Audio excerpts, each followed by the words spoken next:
Welcome back to another episode of JP25 Conversations. Josh Palet here with Zoe Wright and our special guest SebbyOG in the building. What's up, my boy? What's going on? How you guys doing? We're doing great. I'm gonna be honest though with you, Josh. We have some South Bay royalty in the building, so I think we got to do a little bit more for the intro, if you don't mind. You know, this is my first. Can we spice it up, Zoe? Let's see what you got. Let's go like this.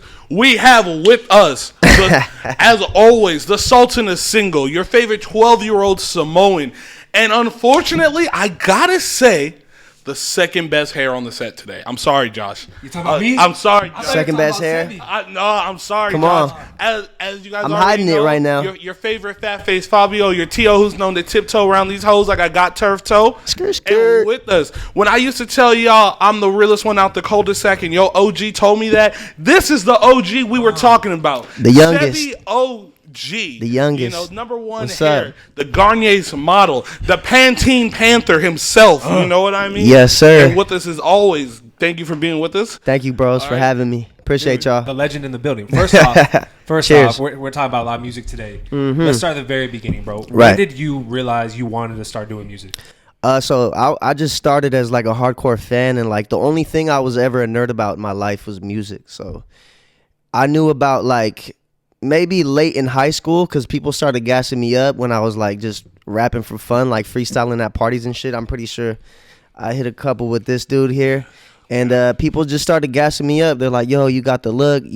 It pretty much like fell on my lap rather than me like chasing it. So like you came into a fan base before you even realized you had a fan base. Pretty much. And I had like people just, like I said, gassing me up. And my best friends were like, "Yo, you got to do this. I'm going to buy you a mic." Like I even had friends tell me that. So I was like, all right, cool. Was the first step in like making this a dream come true, like buying a mic, or was it just writing songs? How do you go about it? Shit, yeah, I guess so. It's just you buy a mic, just like you guys got some mics in here, and just same shit. Like just go in. I was going in with a couple homies I had at the time that just had like some janky ass equipment or garage band and shit. Just like, you know, everyone starts the super basics. But you would say it was more of an organic start for you. It was for sure organic. Like it was natural. I just fell right into it rather than like, I never wanted to like be an artist or anything. It kind of just, like I said, I fell into it just from having love for it and being such a fan and a nerd that I just kind of like, it was a smooth transition. As a nerd of rap, as you say, was there somebody that you modeled like your style after? Was there a certain artist that you looked towards? I would say like Pharrell is huge for me because he was like the first like skating like rapper kind of like, you know, in that genre of music. So I was skateboarding a lot growing up, and Pharrell was for sure like he had the swag that I was like, you know, gravitating to, and then the sound, and then I would say like Dom Kennedy and like Wiz Khalifa, that whole era, like Kendrick, that whole shit coming up, the West Coast shit that I'm sure you're familiar with. With all the artists that you're saying, I always think it's funny to find out who are artists that maybe you don't inspire or like you model your style after, but artists that you listen to a lot now or you listen to a lot growing up that people wouldn't think are artists that like heavily influence you. Maybe not style wise, but content or like the way they carry themselves. Yeah, I would say Lenny Kravitz was like a huge thing for me. That whole era, like even like Alicia Keys and like all the shit like my mom was listening to pretty much, and like she early 2000s kind of. Yeah, early 2000s, and a lot of Spanish rock and like Spanish, you know, a lot of Mexican music my dad was all into. So just a lot of shit like that, like even Nirvana and stuff like that. Just a whole lot of stuff, like just classics, you know what I mean? With the melodies and the stuff you take, it's definitely, I feel like hip hop right now is definitely in a more like early 2005 like punk rock space a lot, like with the melodies, so that makes a lot of sense to me. Did it help having friends that supported you? For sure. I'm thinking going without into a career doubt where it's really hard to make it. Yeah. Having friends that support you meant a lot. It was literally the driving force behind my whole shit, like because all my friends were down for me, and also believed in me in like a strange way, I guess at the time. I thought it was like random, like, yo, how do you guys want me to do this shit and stuff? And nah, they would actually like push me to do this shit. So that's awesome. It was, like I said, it was cool. So with this day and age, you brought up your friends. Like I know you make music with Rossi Rock. You make music with Sauce. Do you think that in this day and age, social media helps you supporter wise, or do you think it hurts you more because you have microwavable fans at the same token? I feel like. I think it helps. It could only really help. I mean, social media is a monster of its own, but like, I think it can only help you because, I mean, it helps the independent artists more than ever. And we're independent artists, and like, you know, you could do the label thing if it's right, but you could be independent and swag out and thrive. That was actually not to cut you off. I'm sorry. That was going to be the next question I asked. So your current situation right now, completely independent, not signed anywhere? I'm independent, yeah. That's good to hear. I have like management help sometimes that, you know, helps me out and shit like that with like liaison almost, videos, videos and shit like that. But as far as like labels, I'm free of that right now. So working with your friends, because I know, I can't speak for Ross, but I know Sauce is independent also. Yeah. Is there a type of, because you guys came in, like all of our friends said we need to do this music together. Yeah. And it's working. Like it's working really good. You guys are both like on the come up, like without question. Yeah. Is there now a competitive nature that necessarily wasn't there before? Like in the healthy sense, not like, you know, like, oh, look at this motherfucker over here. No, like, you know. I think so. It's always been there. It's not, it wasn't, it's always been there. Like, I like to hear that because I feel like with the newer hip hop people, I mean, granted, I'm only a year older than you, but like, I feel like it's gotten a little, even with like your style, like, you're not a very, aggressive artist technically, like the way you rap about, you're very smooth. But I like to, even back when like the smooth artists, like they had a sense of, lack of a better term, like a machismo to them. Yeah. Like I feel like a lot of these younger artists, there's not as much like, healthy animosity. Like you don't need beef, but I feel like there should be a sense of like, all right, you call me to do a feature, I have to kill you right now. Like, right, you know right. What I mean? Yeah, no, me and my homies, like when I hear like the homie gas some shit, I'm like, okay, now I know what I gotta do now. I gotta come gas this shit. And I mean, on the machismo shit or like the old shit like that, I think you'll just hear it sometimes in the music, because sometimes I don't want to be like the hardest fool on the track. Sometimes I want to sing like to a girl or to the ladies, or sometimes I do want to rap for like my dogs and shit like that. Because you got to do what's best for the music, like right. Like I'll say, in my failed career, I felt like my biggest issue looking back, I try to give niggas 100 bars and running every time. And it's not good music. It might be good rapping, but it's not good music. Right. And I feel like you have a very good like balance of that. Like you know when it's time to hit the pocket, you know when it's time to like get on your player shit, and it's very refreshing because I feel like a lot of kids try one thing and then they're done. Or they have no clue what they are trying to do. Yeah. They're just throwing paint at a canvas and calling it art. You know what I mean? Yeah, and I pride myself now in being like a good song maker, because like anybody could rap. I think like literally anybody could rap. So I took the time to really break down like my song making ability and like, you know, blend every genre that I love and try to like just make it my own thing and shit.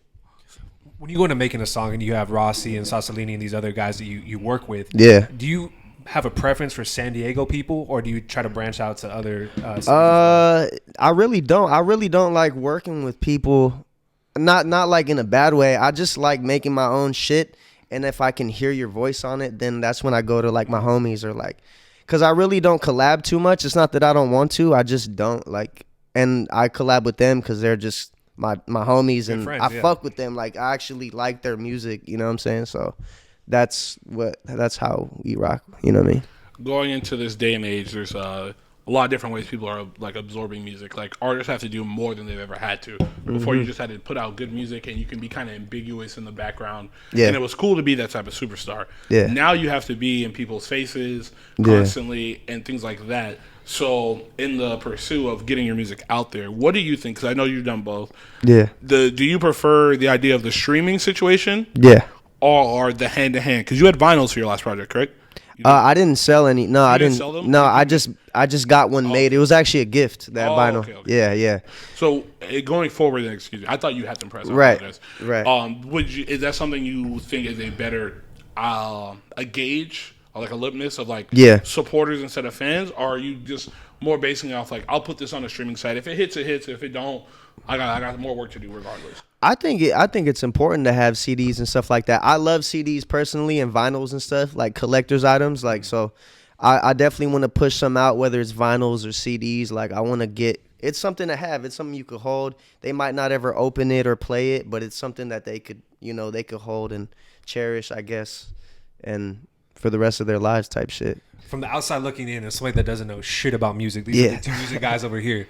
You have like a kind of like an old school style, I would say. You have this like Tony Montana feel to it. How would you describe your style? Did you mentioned Dom Kennedy? Do you think you're kind of like in that kind of aspect? I think I'm in a similar pocket, but since I'm like Latino and I like to sing and I like to like sing with auto tune and pick different beats, I think the beat picking is like in a similar pocket. But I do like to flip old school samples and like fucking rap on that shit. But my new music, I have so much music now that it's like it's just everywhere with the genres, and I try to like still keep it me. You know what I mean? Always keep it me. But I think I'm in to answer your question, I'm in a similar pocket. I mean, West Coast, L.A. I think one of the most underrated like instruments, and it's technically not an instrument, but it's an instrument, is the ear that artists have. Like, right. Yeah, like being able to rap, being able to sing, all this is great. But if you don't have an ear for the beat or like the correct situation, like some rappers rap off what we consider off beat, but they're hitting the 1 and the 3 as opposed to 1 and the 2. So it's just like that ear is a big thing. Yeah, I think the ear is huge. Like beat selection, I think makes an artist too. Like what kind of beats they're picking. Like a lot of people, I've seen a lot of people on the internet give like Nas shit, like because he picks the worst beats and shit. I love Nas, you know what I'm saying? Where do you stand on that though, honestly? I don't. Well, he has a project with Hit Boy that was fucking tight, but I wasn't fucking with a lot of the shit. Like, but besides that, going back to what you're saying about how social media views things, I want to know what was. I mean, this might not have to do with social media, but what was like the moment you realized you're like, oh, like I'm not just Sebby anymore. Like, nah, nigga, I'm SebbyOG. Like, an artist. Yeah, yeah. What was the moment like it clicked, or someone came up to you and they were just kind of like taken back, like, oh, like this is what I'm known as. Yeah, it's kind of a trip. It even happened today. Like when people just come up to you, like, yo, like, are you Sebby and shit, like on some like fan of your music shit. I think that that's happened countless times now, just wherever, but. I think one of the first time Talk that shit. With the first time that happened, I was like, damn, like you get happy about it, you get excited and shit. So, it actually happened today on my way to the workout with Xavier. Some dude was like, "90s baby, what's up?" And I was like, "What's up?" I didn't know him or anything, but that kind of shit is like real cool. You know what I mean? Oh, okay, no. I was gonna say on social media, how do you build your brand? Because it's easy to make music, like you said. But it's not easy to build audience, right? Right. Getting followers. How do you get yourself out there to have people follow what you're doing? I think number one is just being original, like just being yourself, and because people know, bro. People know when you're not being authentic. Yeah. And I think that's the most important thing. I know I could do a better job of like posting the videos and the TikToks and that kind of shit. I'm working on that right now, but. I think being authentic is the number one thing you could do, and they'll hear it in the music and they'll see you. People see you, you know what I'm saying? Like they know what people can smell it, you feel me? So absolutely. I think that. I'm sorry to cut you off, but when you put yourself out there, like you said, you're SebbyOG now, people know your music. There's a standard. Right. You can't just like put some weak shit out. No. Do you feel a lot of pressure to make some good music? Sometimes, mainly from my dad, I would say, not from like my dad is like my number one critic, you feel me? So I would say more from him, not like from the public or the people. Yeah. Because he's always on my ass. He's like, oh, this shit's hard, but like go harder here or like do better. You know what I'm saying? Like he'll critique my shit honestly and like, I don't like this part, maybe try it, you know. That's awesome, bro. Yeah. How's that feel? Because I'll say it's like, being especially, you know, you're Latino and black, they already have a stigma about us and our fathers to begin with. Right. And then now you're a rapper, and that's a stigma. But your dad clearly is like he's a pillar in your life. How does that affect, how was that like knowing he was backing you from the beginning, or was he even backing you in the beginning? Yeah, as soon as he found out I was like doing music, he was like, boom. And I found out he wrote songs, you know what I mean, coming up, and he showed me notebooks of songs that he wrote, and he's not even a musician or anything, but he's like just a writer, I guess. Just a creative person. So I didn't get close to him until I was like 17 or 16 or something. So when we got our relationship back going, I told him I was doing music, and he was like, yo, okay, let me show you something. Or he asked me like, yo, spit something or sing something, and I did. He's like, oh, that's kind of tight, like. That's what's up. Yeah. That's beautiful. I love hearing some shit like that. What goes in the creative process of making a song? Because I don't know shit, like I said. So when you make a song, let's just go right to the top. You made an album, right? Mm-hmm. Typically, how long would it take to make a SebbyOG album? An album? Yeah. You could finish it anywhere from like a month to goddamn like a year. You feel me? Yeah. I'm working on 3 projects right now. One's an EP, one's a full length, and one's like just another EP. You feel me? So an EP is just a shorter album. It's like half an album, He's basically. It down for me. Yeah. There you go. EP, half an album. Extended press. Extended press. Thank you. There we go. LP is long press, which is an album. Okay. So yeah, I'm working on 2 EPs right now. One of which is outrageous. Like, it's a total new sound. It's funky, it's sexy, it's provocative. Like Will Ferrell. It gets the people going. Yeah, it's I'm just experimenting with sounds, picking beats. I love music so much that I don't just want to rap and just be like the rapper. You feel me? So I want to really experiment with my voice. Okay. And see what I could really do. And it's coming along. Are there any fears going into a new sound? Like, I do the pod with Trav. This is different for me. Like, you know, I was allowed to like meditate before this, get myself ready, because this is a different landscape. It's very similar. Yeah. Like, you're still making music. Right. But it's a different sound. Like, this is a different. So, like, what were there like any concerns, or you're just like, I'm gonna dive straight into this, whatever happens, because I know I can fall back on my sound that does work. Yeah, I have some of that, and there is. I was thinking about it. Even my pops told me, he's like, "Yo, this music is fucking crazy." He's like, "Yeah, this music is crazy. You might not be able to go back to the other shit if this pops off, but it's not too far off from what I'm doing. It's just a little bit like the beat. I would say it's more quality. It's instrument driven. I'm working with like instrumentalists rather than, hey, send me a beat, I'm gonna rap on it. Like, I'm constructing songs with like, you're more involved in the production process. More involved, and I'm constructing songs with really experienced musicians and shit. So it's really dope.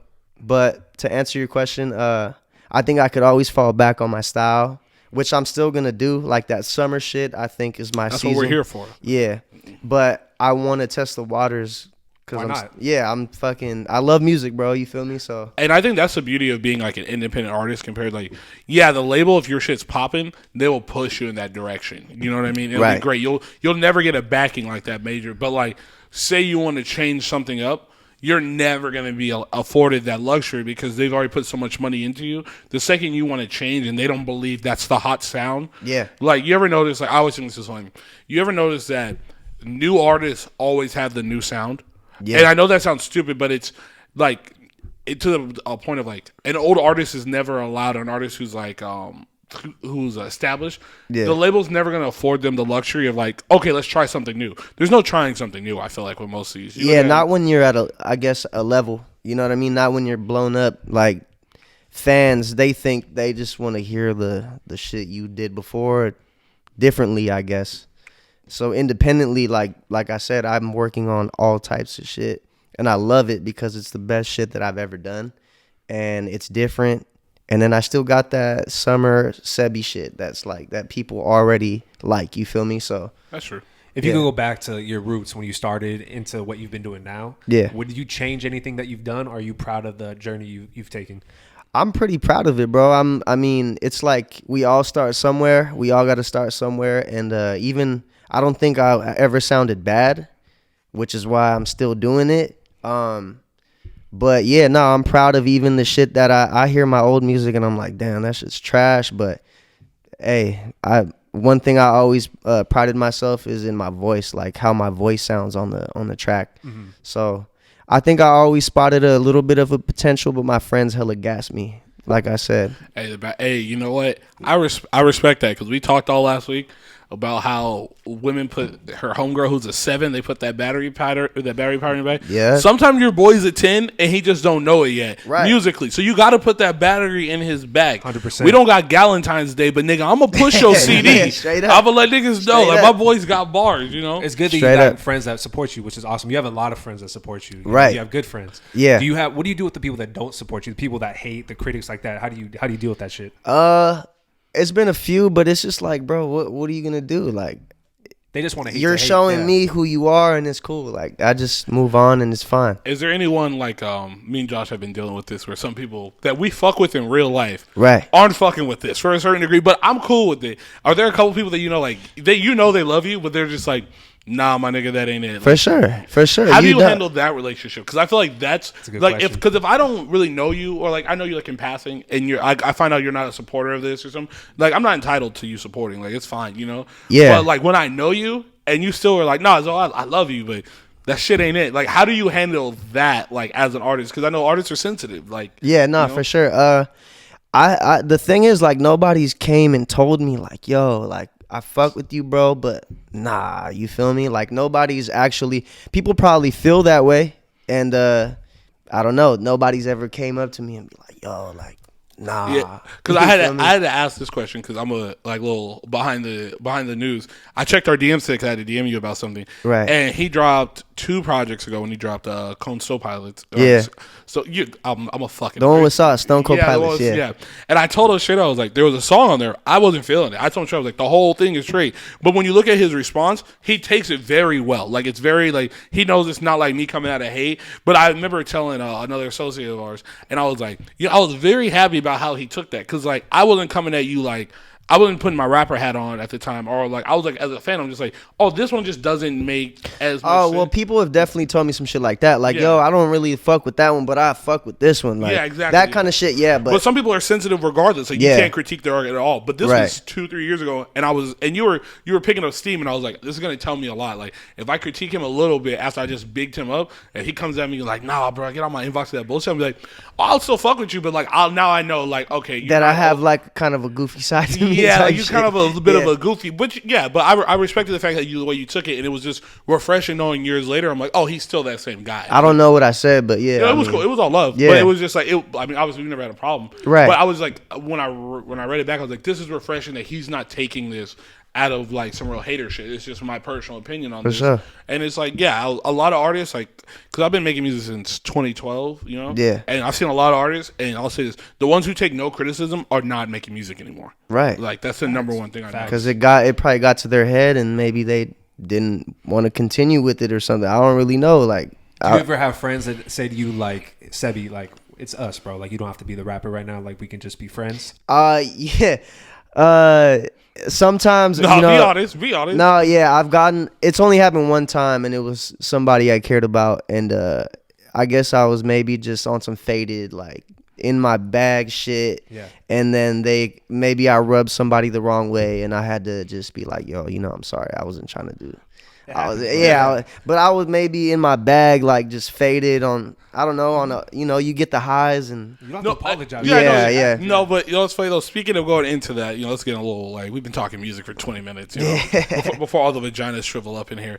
But the one thing I do want to go into, speaking of like the notoriety of this, and you know, we always talk about this. You have some notoriety. You got to move a certain way now. You know what I mean? Yeah. Like people I live in fear of getting screenshotted, and I ain't even that type of, like, I ain't popping like that. What is your DM etiquette? We gotta get to it. We gotta talk about etiquette. it. We're gonna, because like, here's the thing, like, I've seen, we're not gonna put your homegirl out there. I've seen a woman get matched on Tinder by a man, and that man message her and say, "Hey, I matched you on Tinder. Does that mean I get to hang out with SebbyOG?" So if you got, and you know exactly what I'm talking about, when you got male groupies, how does it handle when you got like a female slides in? Like, how do you know? And obviously, you're not Future, no Rose, but it's like, but you know, there's the hometown it's hoarders, funny, bro. Yeah. They want to, you know, there's someone's T out there wants to say that she caught you before you caught one. Right, you know what I mean? Right. So how do you move in that regard? Carefully and strategically, for sure. Like, if I'm interested, I'll just say, yo, call me. Like, let's FaceTime. I like FaceTiming regardless, even if it's just like a friendship, you feel me? But with girls and stuff, like, I'll definitely reach out, get the number, and call, because I don't like to text, because they could take something wrong, they could screenshot it. You never know either, you know what I mean? Like, these days, you really just don't know, so I'm just trying to stay cool, out of the bullshit. How direct have they been with you? Because I'll say this, since JP25 Media started, I have seen the directness that they have come at Josh, and I've seen the sideways directness I get, and I ain't cuter than neither one of you niggas. So in my head, I'm just like, how many, like, do you get the chicks, like, are you SebbyOG, who just straight up walks up to you? Yeah. Sometimes. I'm not, like you said, I'm not Future, but it's happened, you feel me? Well, I feel like if I've seen men of lesser elk. Let's just do that. You know, Lesser elk. I like lesser that. elk. Yeah, we're not gonna throw anything at nobody. But like, if I'm like, oh, women are coming up to them. Yeah. And this nigga just got one T-shirt out. Right. Like, what's that like? You know what I mean? Like, 100%. Yeah, like, because I remember the first time someone came up to me, was like, "You're Dunzo," and I was like, "My name's Alonzo." Yeah. What are you talking about? But then I started thinking, I'm like, damn, imagine if like someone in your position is like that, especially when you're in a hometown where I would say the benefit, like the Small benefit, town, yeah, like you're accessible, which is a benefit. But I also feel like we always hear about the rappers, not like in a negative sense, but it's like something always bad happens to them in their hometown because they're accessible. Yeah. You know what I mean? Yeah. Because I always feel like my biggest fear of like if I was in your situation or like is like women line men up. Like this is a normal. And like, have you been in one of those situations where you think it's like this just seems like a little like too? I can't off the top of my head. I can't, but I'm pretty sure. I mean, I get like weird DMs every now and then. Like what is your request folder look like? It looks it's mostly like it's a lot of like people that just random people, some just cool, showing love. Talking about his music videos, and he's got one of the more fire productions I've seen in a minute. Facts. My man is swimming fully clothed with the baddies over the pool in a blazer. Facts. Looking like he just got the fresh perm. My man's out here looking luxurious in this bitch. Can you talk to us about that whole Te Amo? Is that it was a Te Amo video. The girl, one of the girls that was in the production team styled me in that. It was a yellow blazer, and it was looking like I was like fresh out of prom. Like it was a prom night, and I just jumped in the pool with my shit and did a shot. Yellow, it was all relevant at the end of the day. But yeah, it was she was like, wear this in the pool. I was like, yo, that's hard. You feel me? I didn't think that wasn't my idea. It was hers. Shout out to Nala. Her name's Nala. And so I go in. I'm fully clothed. I hop in the pool with the blazer, do a performance shot with the girls in the back. Little pool. It was perfect. We never talk about because Josh has had a couple of women on here that have been in videos, and they talk about how grueling the day is. And I get it because they're having to stand around and do a bunch of other shit. And I know the artist, it has to be just. How many times did you shoot that? Was that a one take for the under the water? I think it was. Yeah, it was kind of like a couple tries. You feel me? Because it's like, oh, let's test it, and then all right, we got it. Now let's go hard. You feel me? But yeah, it was a couple just warm up shots, and then we just went crazy. And going into music videos, how do you decide which song gets a music video, and how do you make the music video? Like you determine, hey, we're going to go to J Street and just take over the whole street. Like how does that work? It's a whole team's involved for sure, and the song, I mean, people have to like it obviously, and then I have to feel like, yo, like a video can bring this song more life, you know what I mean? And yeah, shout out to the team. Kobe On is somebody I've worked with. He's a director, shooter, and he'll bring like a whole team together, and we have to, you know, obviously throw a budget into it, and that takes some other moving pieces and shit, but as far as just like putting it all together, it definitely takes a team, and like we've been executing. You feel me? I feel like back to the streaming conversation we had earlier. I think that's where the streaming does kind of help, 100%. Because now you can see. Because before it's like for the people who don't know, like the way artists used to do it. You got like a street single, something that was possibly on a mixtape before, or maybe just like the 50 Cent I Get Money. Yeah, like the I Get Money. Like, that wasn't supposed to be a real single. 50 Cent's filmed that himself. So you got like the I Get Money. But then you know that you have the big single coming, i.e. the AO Technology. You know what I mean? But like the streets pick Funny, I Get Money. You brought in the Timberland, you brought in just like sometimes you know like, all right, I put all this together for this single, I feel like somewhere. But then I think the beauty of the streaming situation we're talking like sometimes the fans will just tell you that this is the single. They pick the shit, and it's the starred one when you go to iTunes. It's the one that's got the most plays on Spotify, and I think that helps. I feel like the independent artists, because now you're not wasting money trying to figure out what hits. You know what I mean? Right. And Spotify, the cool thing about Spotify, like the back end of it, it'll tell you your analytics, like where your listeners are, what cities, what states.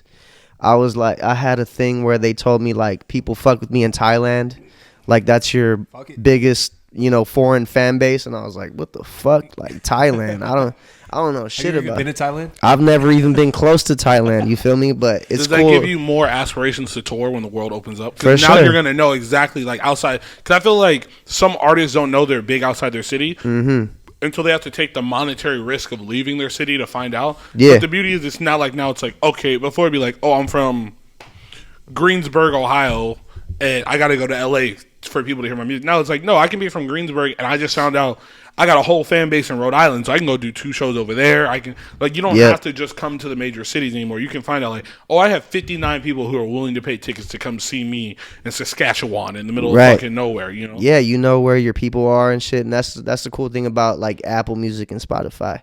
You know where your people are, and you can directly go that way. And I feel like this year was going to be the year where, like, me and Rossi and even Sauce were, like, could fuck up a small tour, you know what I mean? If the world wasn't closed, like we were kind of gearing up for it. From here to SAC, I think you guys handle that because I feel like there's tons of artists along that pipeline that you could link up. You got the Chewies, the Trizzes, all those. There's a lot of artists in that same. You guys could be obviously bigger than them to a certain degree now. But like there's artists in smaller cities that like have their own fan base that you guys can link up with for a tour in that. Yeah, and we just have connections in LA, the Bay, like so. I think we could have set something up to where it would have worked out, and we would have been more than down to do it. You know, even South by could have worked out. Oh, South by definitely, like, because it has all levels there. Like, right. It just depends on what weekend you get.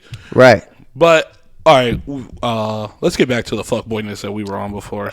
I'm with it. So you're telling me right now, you got no I'll drink your bathwater DM request in there. What's the craziest thing?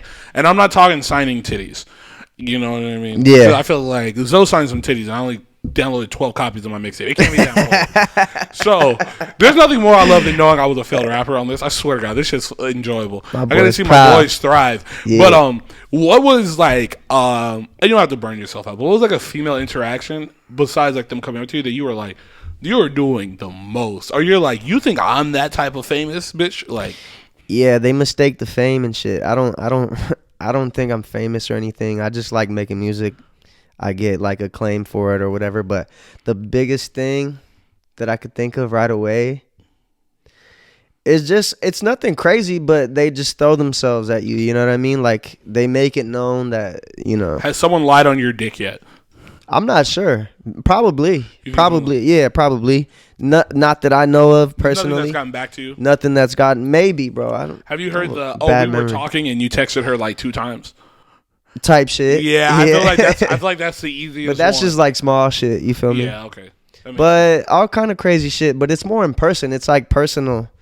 When the world was open, like when you were able to go to clubs, it was like shit like that. I always think about like when it comes to artists, 2 things that always blow my mind is like the willingness of just disrespect that people don't realize is disrespect when you come up to someone like, oh, I heard you did this or so and so, or like you fucked my homegirl. It's like, whoa, okay, yeah, I might have a little thing, but let's not just rattle that off. And I also feel bad for the artists in the sense of you can just not be having a good day, and now you are an asshole. Yeah, you know what I mean. Like you got to be nice, charismatic, SebbyOG at all times, and you're a great guy. Don't get me wrong. Yeah, but it's just like, you know, you could have just spilled Fertiz on your Fresh Pro Club, and now you don't feel like you're in a good mood for the rest of the day, and you run into one person, and now you're like, how do you balance knowing, like, every time someone comes up to me and they refer to me in this light, I have to put on a show, in a sense. Like, how do you get through that? Yeah, you're right. Sometimes, like, I never spilled a smoothie on my shit, but You've never spilled something on a Pro Club? I have, but not in like the sense you're talking about right now. But I've been out. Usually when I'm out, like I'm in my bag and I want to have fun.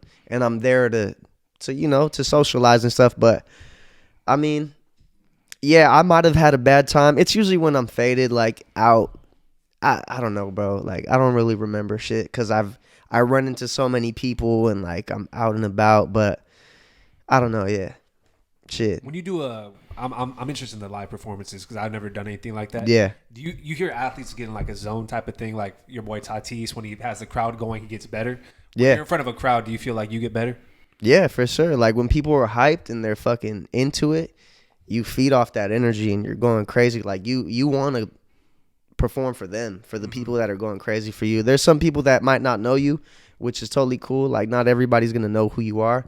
And even those, you might find like just some head nodders and shit in the back. Like, oh shit, like they're hearing you for the first time, but they're also vibing. That's also cool. Yeah. And if you're just into it, you're vibing. Everybody vibes on their own accord. You feel me? And I fuck with everybody. You know what I mean? What's the biggest group you've ever performed in front of? How many people? I don't know. I want to say I've seen huge groups. What about the spot in PB when you guys did the performance? It was in Belmont Park, Wave House. That's probably the biggest one. Yeah.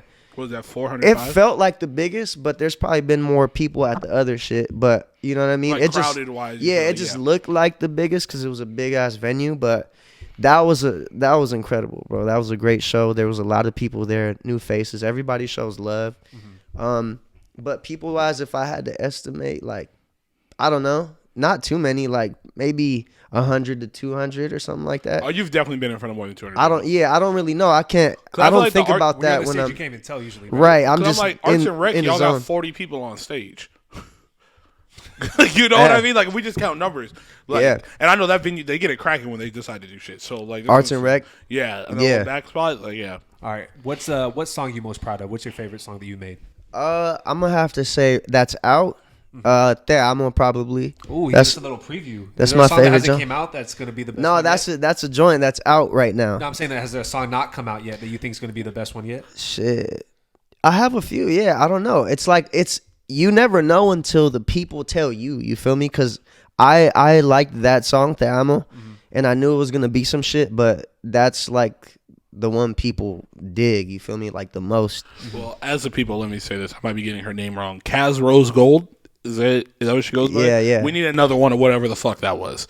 That's just fire. Like the reggaeton kind of sound. That was you came in too smooth. She does what she does, and I heard that shit. Yeah, shout out to Kaz. I texted the homie. I was like, bro, I'll say this. That was the first time I ever sent a Spotify link to someone. I swear to God, I sent that and I was like, bro, I didn't know Sebby had. I was like, I know my man had this bag. I was like, you had a couple bags. I was like, this is, and you felt at home. That's the cool thing when the artist does something new, and then. It's one I respect when they're trying something, but like when you can tell that they've been crafting this long, and it's like, okay, when I finally do this, I'm gonna feel at home, and you real comfortable, lazy boy in that chair at home with that one. I like that one. Yeah, I recorded it at the crib. It was some Spanish like reggaeton type of vibe, and that was the first time because I'm pretty fluent in Spanish, so at the time I didn't have nothing like that, but I'm trying now. I got more shit like that, obviously, but I'm trying to go forward with more Spanish because I know that there's a crowd for it and people actually like it. You know what I'm saying? Let's transition to sports because I know you're a big sports fan.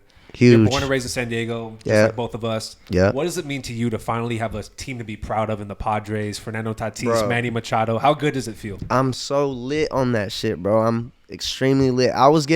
We were at Fairweather, the bar outside of Petco, for every playoff game. We were so superstitious that we were like, yo, it was me, Eric, Weaver, the homie Johnny, and then one other homie, and they won that playoff game, and we're like, yo, we can't invite nobody else. It's us. And even there was some old dude and his son next to us. They came for like the next couple games. So we were so like, I mean, I'm lit, bro. Like we were riding the streets off a fucking wild card playoff game win or a series win. We were going crazy. I love that shit. I know they were crazy as fuck because I was supposed to go to the crib and watch with EV. I text him back a little late, and then I finally linked up with him after the game, and he was like, "You know what, man? We were down. I just didn't want your energy in the room." And I was like, "You know what? I can respect that." We were on some superstitious shit. I can respect that. And he was like, "Oh, bro, I forgot to text you back. I'd be pissed." But he's like, "I don't need that energy in the room when you're down a pod." I was like, "You know what? I can give." Not a Padre fan. Yeah, not a Padre. I respect that. I respect that. And even like our friends were hitting us up like, yo, where y'all at? And we were like, yo, everybody turn their phone off. Let's just fucking get lit for this game. But we were going stupid in the street. Do you think your boy, because I'm an analytics guy when it comes to sports. Yeah. I have 2 points about the Tatis thing. I think one, be careful. Tatis signed a year too early. About? I think he's a year too early for both. I think the Padres should have saw because he didn't play his full rookie year. He still hasn't paid a full 162, right? Or not yet. Okay. Not yet. Yeah. And I feel like if he does better this year, he just robbed himself. You know what I mean? Like, because, like, yeah. I'll let the guest answer. Yeah. Robbed himself of what, though? Because of what he could have got out of it? Because I'll say it's like, don't get me wrong. The bag this man had is fucking trash because he's not living up to it. But he could have got the mic stand. We call him Mike Stanton here. We don't call him John Carlo. When you suck like that, you go by your first name. Stanton, yeah. Yeah, you go by Michael Stanton. And he does it. His name is Michael Stanton. Yeah. People forget. Yeah, Michael Stanton. When I found that out, my bad. It fucked me up. Bro, that shit fucked me up. No, you know why? Because they called him Mike when he was average, and you're like, oh, Mike Stanton's a whole guy. He goes to like Italy or something, finds himself, and he comes back John Carlo, and he's better. He's like Latino as fuck now, or like foreign or something. I thought he was. Yeah, okay, we're not even gonna go into that. But yeah, I was like, he came back home. He found himself and thought he was good at baseball for 18 months. Got a whole bag. I'm like, you were average Mike Stanton for 2 years before this. Like no one wants. You were the most. Now you were he's the most Mike Stanton. dealable. You were the most dealable Marlin of all time. Like, What kind of bag did he get though? I forget. 14,390. You're talking about Tatis or Stanton? And Stanton. It was like I don't remember Stanton. it might have been 14,430. It was something stupid like Pat Mahomes numbers, bro. Fuck that. Nah. But that's my thing. Though. I felt like Tatis. I'm like Too he could early? have waited and got like he could have because here's the thing. The Padres have never made a deal like this, bro. I would have juiced. I don't think they. Yeah, I mean, I think he was happy regardless. I mean, you can't be mad. I think he was yeah. pretty happy, like being here and shit, and being like the face of the city. So I mean, and the Padres couldn't have waited, bro. Like That's true. you either They didn't have a do choice. this shit now or do some bullshit like some classic Padre shit or Charger shit or whatever you want to say. You know, I'm just shocked the Padres spending all that money on what we got. Hosmer locked up for millions of dollars. Machado, Tatis, Myers. It's just not a Padre thing, bro. Like it's shocking. Right. And me and Eric talked about this. Like, were we saving money all these years signing like half-ass dudes? Ooh, all this, question. you know what I'm saying? Yeah. We were like saving bags for like this moment. I don't know. I don't even know if they could or could not. But I'm not gonna give them that credit because who did they trade to get Tatis? James Shields. the they pitcher, Traded yeah. Padre history. Yeah, but Yeah. it's like this. Like, That's they also had James Shields. Like I'm not gonna like if you had James Shields, I'm not gonna give you the credit that you were waiting for Fernando Tatis. Obviously, we didn't know he was going to be this good, probably. But I mean, I'm happy they did it. And I'm proud to be a fan right now for once. Yeah, I'm hella proud. And we had guys like Matt Kemp. We were kind of like upped in, like we were lit on that. True. And it's like, okay, were we saving bread or I don't know. I don't know what the hell. I'll say this. I know. I know. One of your friends likes to go out there and say I'm a fucking chart or a Padre hater. I'm not, but I do enjoy the fact to see them spending money because it's like you can't complain about First being time ever in competitive. my lifetime. Yeah, you can't be for like, sure. oh, we're not competitive, and then your salary cap could like fund a subway. Like Right. it just don't work that way, you know. Yeah. But with that being said, let's talk about like some. We'd be remiss not to bring up the late passing of the great Vincent Jackson, a San Diego legend, if Yeah. you will. One of AJ Smith's biggest fucking mistakes, if you ask me. Yeah. Letting that man go down to Tampa and a ball out with some of the shittiest quarterbacks. Facts. Vincent Jackson was down there with Josh Freeman. Yeah. But yeah, like what was it like when for you like seeing Vincent Jackson? Because I remember I thought he was the first big name wide receiver I remember watching on a regular basis. Yeah, I he could was say a the ticket. same. Like he was worth the ticket price. I could say the same thing. He was one of those big receivers, like, you know, he was fucking, you know, he was built, and it was crazy, bro. Like that whole era of the Chargers, like, I mean, come on, bro. You guys remember that shit. Sure. It was incredible, bro. We were kids too.